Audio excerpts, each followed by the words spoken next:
This is the Note Closer Show, where you get the latest developments in distressed note investing and learn the secrets of how you can control millions of dollars worth of property for pennies on the dollar. Get educated and entertained by someone who has closed thousands of deals and lives to support you in achieving the same. Now, here's your host, CEO of We Close Notes, Scott Carson.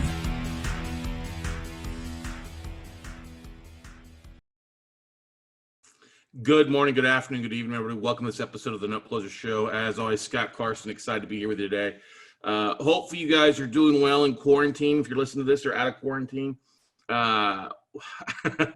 Today's episode, I'm calling it the new Moneyball. Now, I kind of want to throw this into two different facets. Not only the Moneyball, if you've never read the book, is a phenomenal book.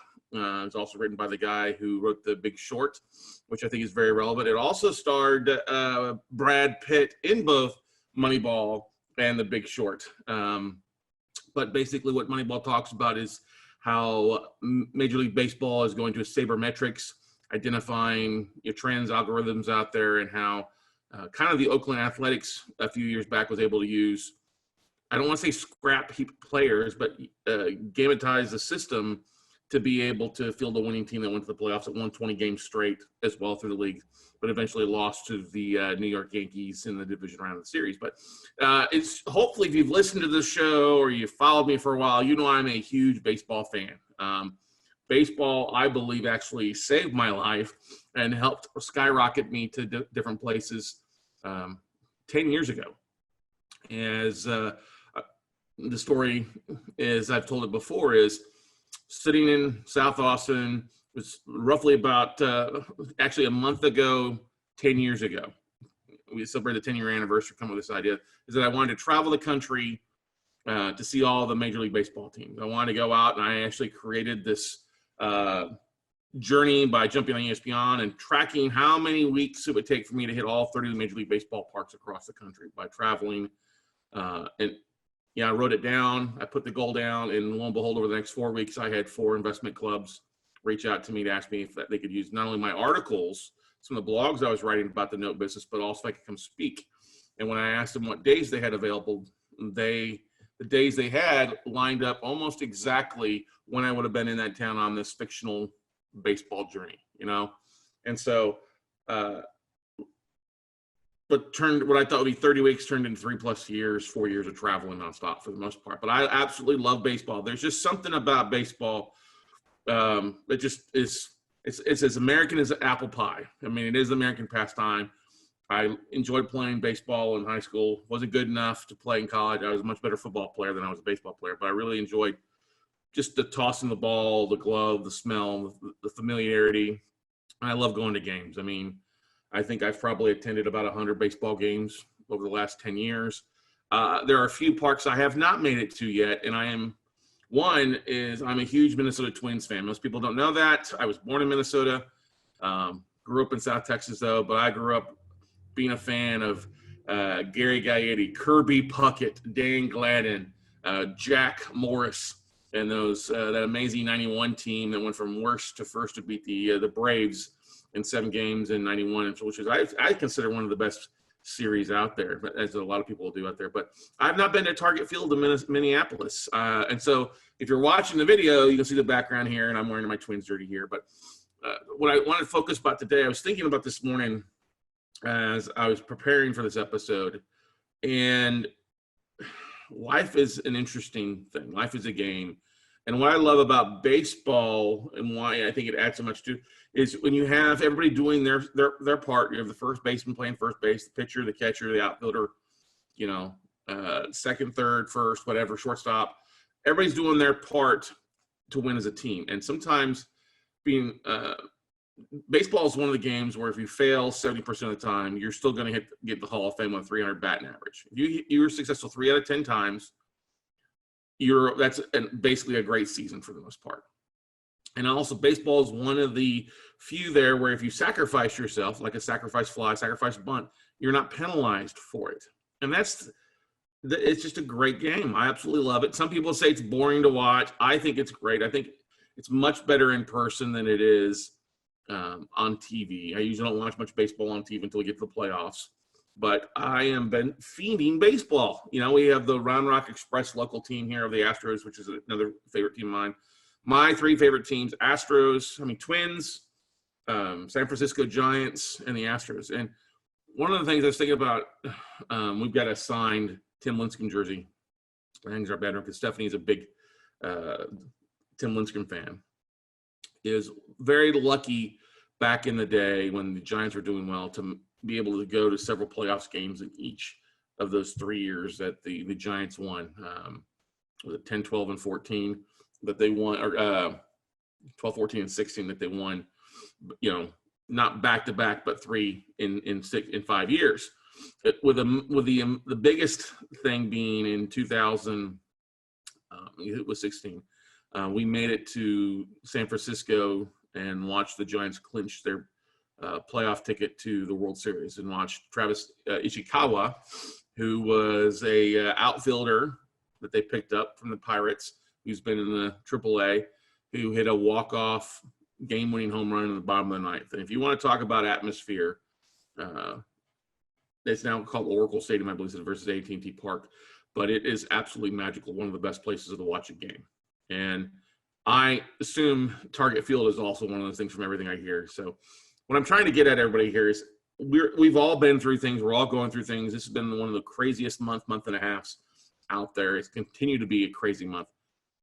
And what I want everybody to think about is, what are you going to do when we get back to normal? What are some of the things that you can look forward to as an investor, as a person, as we get through all this crap? I mean, it has been chaotic. I mean, the markets are in upheaval. Everybody's still stressed out about things health-wise. So many people are out of work. Companies are filed bankruptcy. And I'll tell you right now, I don't think it's going to get any better. I think we're going to see a good 6-month stretch here of just company after company after company, especially some of the ones that were struggling before all this hit, go out of business. I think we're going to see a lot of the retail companies. You know, we've seen Needless Markup file bankruptcy already. We're going to see probably JCPenney, Sears, all your bigger department stores that don't have an online presence as much as they should really struggle.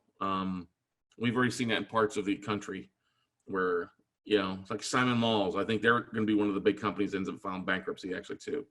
They own all this mall real estate.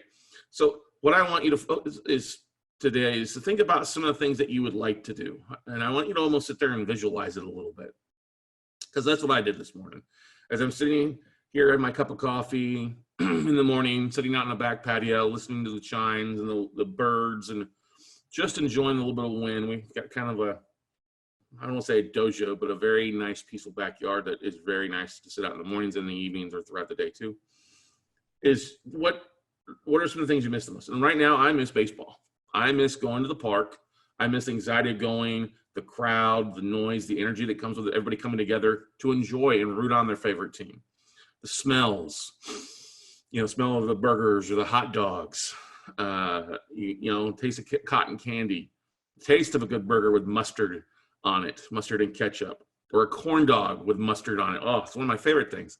I'm making myself hungry. A good cold beer or a really good cold iced lemonade, because that's usually what I'll do. I'll have one beer at a game, sometimes two, but I really like lemonade. And I'm not talking that Minute Maid stuff. I'm talking like fresh squeezed lemonade that a lot of the parks have. And I could sit there and I could just watch a game. I can be intent. I can, you know, I love all aspects of it, of both teams. And one of the big things that I'm big a fan of is if I'm traveling, I always root for the home team. You got to root for the home team. Now, in a few situations, if I've already been there and root for the home team and my favorite team, either Twins, Giants, or Astros are playing, then I root for my favorite team. But if neither one of those there, I always root for the home team. Grab a cap, grab a shirt or something like that, support. Because that's just one of the things that I want to accomplish on my bucket list. I want to accomplish hitting all 30 Major League Parks. I'm just a few, 5 or 6 shy. Twins, Cleveland, Cincinnati, Toronto, Detroit, Milwaukee are the last, and Seattle. Sorry, I'm like 6 short. But I will hit that. And that is going to be my goal for the next 12 months, is to accomplish that 30 park tour in some sort of fashion. And we're going to do that with the help of the podcast. We're going to do that with some live events, getting out and meeting people and bringing people together once we get through all this stuff. I think it's one of the biggest things that we need to do is come together as investors, come together as people, and just share and identify opportunities. There's going to be a lot of opportunity out there, even with all the craziness of the market right now. There is a lot of opportunity. We just don't know exactly where it's at. We don't know. We're not sure of exactly what markets, what asset classes are going to be hit or sacrificed. Because there's going to be some banks, some lenders that get sacrificed and others that get bailed out. It's just going to be the way that it is. There's no doubt in my mind that's going to happen. And you just have to be prepared for that, because you never know when life will throw you a curveball, and you can pick up a decent asset, which you think might be, for others may think be a junk asset, might be a great base hit for you or double. You know, and yes, I'm using baseball analogy today, but that's what I'm trying to get is that in a note business, deals are full of a lot of base hits. If I can buy a note, get it reperforming, have the borrower start paying me on time and cash flow each month, that's a good base hit. And my goal is, you know, out of the 10 that I make offers on, that I end up closing about 3 to 4 out of the 10. And that's pretty good. That's what you're going to see as a note investor. New note investors, you're new to this part, you may only be getting 1 out of 10 initially. That's okay. You're going to get better as you hone your craft, as you work on your skills. You can become a 5-tool player. And you think about what the 5 tools would be. One would be obviously marketing, would be the first tool. Due diligence would be the second tool. Identifying markets would probably be 3. 4 would be raising capital, and 5 would be the workouts.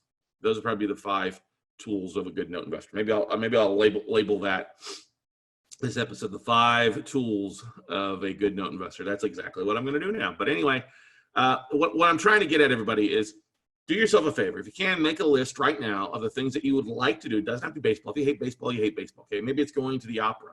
Maybe it's going to the arts. Maybe it's going to a concert. Maybe just getting out and going to the movies. God knows we miss movies. I think at least once a day, Steph says, I miss Alamo. I miss Alamo Drafthouse too. It's our movie theater here in Austin, Texas. So she's not always like Elmo. But anyway,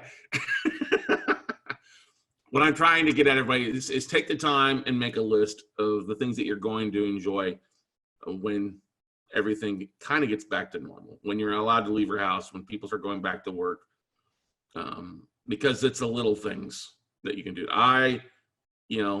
One of the things too we have happening here, our housing kind of butts up, not our house, but the area we're in. There's a high school on a couple streets over, and they've got their softball and baseball field that you can see at nights when the lights are on, when they're playing games. And it's a crack of the ball and the aluminum bat and the crowd cheering and stuff like that. So that's always kind of fun to go through and walk through. And it's unfortunate that a lot of those programs obviously were canceled.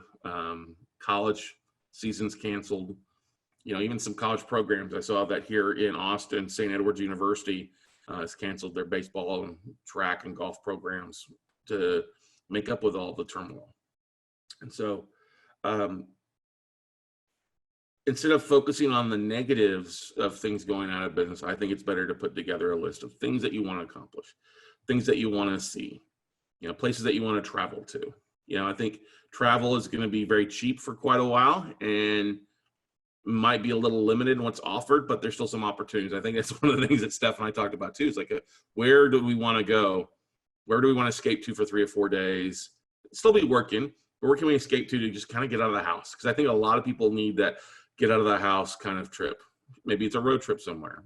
Maybe it's a flight somewhere. It's somewhere domestic. Maybe it's internationally. Maybe just not to Italy. Maybe it's not on a cruise ship immediately. I know that our friend Maya Mahoney's looking forward to doing that at some point on a Disney cruise, but they're going to be cheaper here for a while. But those are the things that I think are important. I'm not trying to trivialize anybody's feelings or opinions or scarcity, because I think we still live in one of the greatest places out there. Yes, there's going to be some change, and there is already change going on, quite a bit of it. But what I want everybody out there is we can all use a little hope. We can all take some time, write down some of the biggest things that we want to accomplish here in 2020, things you want to attend, things you want to go to that maybe we took for granted, just a few days ago. So I would challenge you to write that down, talk with your family, talk with your kids, talk with your spouse. Hey, what's a place that you would like to go? What would you like to accomplish? And for those of you that are listening that are struggling, I get it. It's tough, but it's still good to have a goal. Maybe it doesn't need to be something fancy. Maybe it's just going across town. Maybe it's a night out away from your kids. Because I think there's going to be some hotels get booked pretty rapidly quickly, and babysitting is going to be on the rise. Some parents just needed an escape for a night or two or a day or two to get away. I think you're going to see a lot of spas, especially haircuts and salons are going to do well here for the next few weeks once they kind of release things as people get back to it. I know I've got some friends that are dying for a manicure and a pedicure too. Just make a list of the things that you want to accomplish. What are the things you'd like to do the first week of the first month? And give yourself something to focus on that's good, not so bad. Give yourself something to focus on that you can look forward to. It's very easy to dive in and read USA Today or CNN or Fox News or the local news and really, get bogged down in the negativity. There are going to be some big things happen, good and bad. Probably a little bit more bad to begin with than good. But that's what we have to do is we have to have our hopes and dreams and goals that guide us through this, that get us through this crap that we're dealing with to help us move on in the right direction. And so I just wanted to take some time to have you guys focus on that out there. I know I need to do this too. We've got goals up. I usually take a laminated sheet and post it. Just need to print it out and take a look at it and post it in some places. Yes, you can look at what your New Year's resolutions, but I guarantee everybody's New Year's resolutions, January 1st, have all gone to crap with the way things have gone here. Some people say, hey, can we have 2019 back? Or can we just fast forward to 2021? It's going to be a year of change, a year of awakenings, I think is another way to look at things. A new year of opportunity, okay? Opportunity exists around us. You just got to know how to pivot. You've got to know how to take advantage of the opportunities. I know for some people, I was talking to a guy in the oil industry today who's like, yeah, I think it'd be a little different here. We're on a project that's not shut down yet, but I'm going to learn when I can remotely so that when that does happen, because I know it's going to happen, I'm going to be ready for the other things in the next 45 to 60 days. So take advice. Take me out to a ball game. Take me out to the crowds. Buy me some peanuts and Cracker Jack. I don't care if I ever get back, because it's root for the home team. If they don't win, it's a shame, because it's 1, 2, 3 strikes, you're out at the old ball game. All right, everybody, go out, take some action, put some goals up, write down some things that you want to accomplish, and I apologize for my singing, but go out and do that, and we'll see you all at the top, everybody. Bye.